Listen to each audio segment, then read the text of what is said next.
আসসালামু আলাইকুম রহমতুল্লাহ। ভাই, আমারই কমতি, আমি মানুষকে দাওয়াত দিতে পারি নাই। আজকে ফজরের সময় মাত্র 5 জন লোকে নামাজ পড়লাম।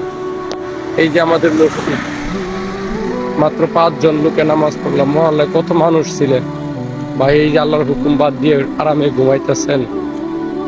আসলে তো রাসূল সাল্লাল্লাহু আলাইহি সাল্লাম এই দাওয়াত দিতে যায় উহুদের ময়দানে লোহার কুট মাথায় বসে গেছেন,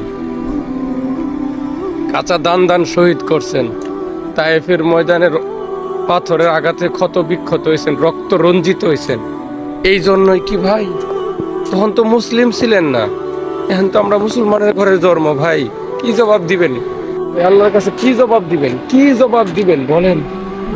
যখন রাসূল সাল্লাল্লাহু আলাইহি সাল্লাম জিজ্ঞাসা করে, উম্মত এই কি আমার রক্তের প্রতিদান, কি জবাব দিবেন তখন?